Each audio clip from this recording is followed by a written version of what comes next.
NordVPN powers today's video, but for now, welcome back to Aviation News Weekly, your home for all the latest aviation news that didn't get their own video, but are just as important, from SAS to new orders to airlines offloading employees.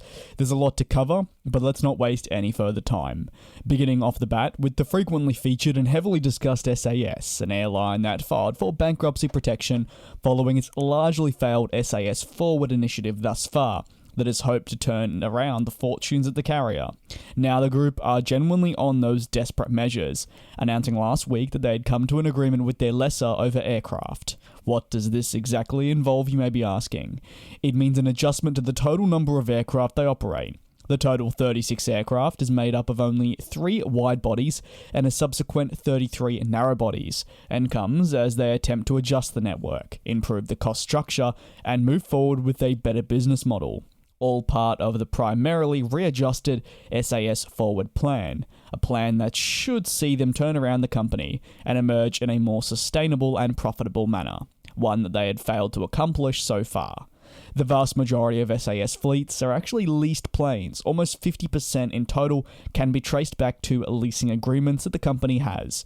So, no doubt, there will be, following this announcement, adjustments to the total aircraft they fly, and as they look to reduce their network, impact and portfolio to streamline and find a core business model that sees them reap more benefits than, say, losses.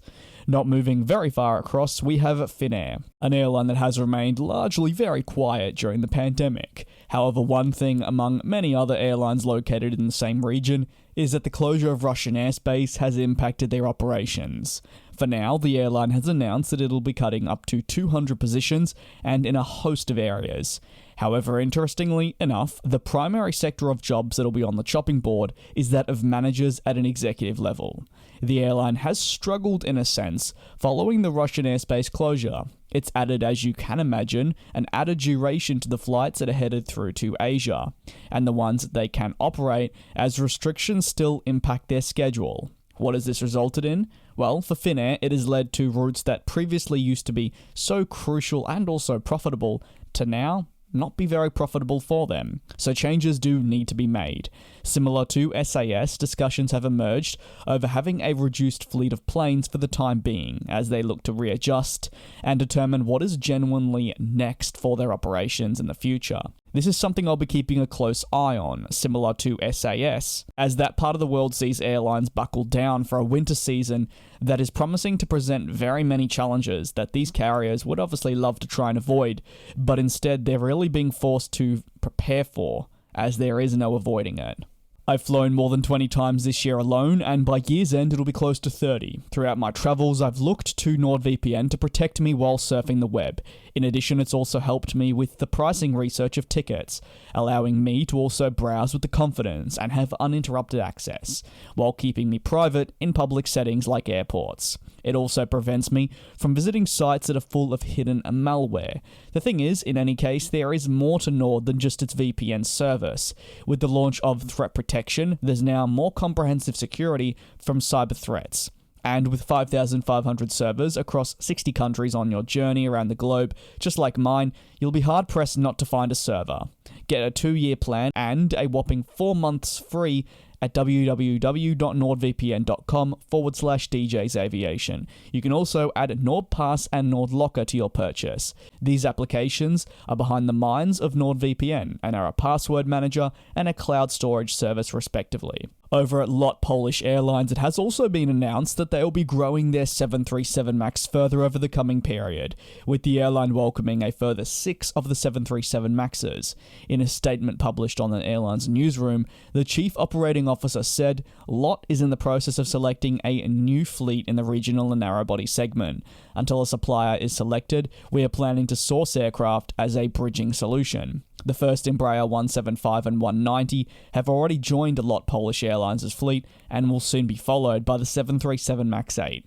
I'm pleased to see these reliable and economical aircraft completing our single-aisle fleet. However, as touched on, the intention will be to generally have these aircraft on a lease, planes that were with the former Blue Air, and this is only going to take place until firm decisions are made regarding the company's future and what aircraft they best deem will be suitable for their future operations.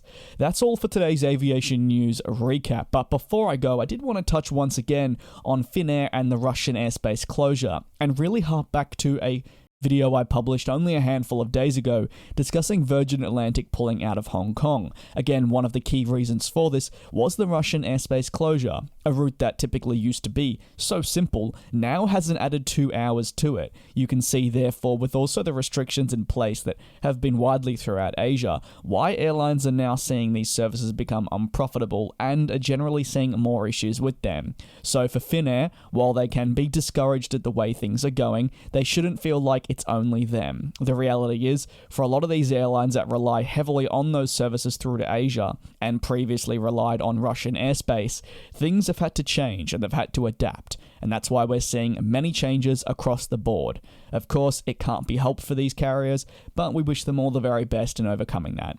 Thank you very much to NordVPN for sponsoring this video. Do make sure to check out their fantastic offer in the description and the pinned comment. A massive also thanks goes out to my cabin crew members who continue to support the work here on DJ's Aviation.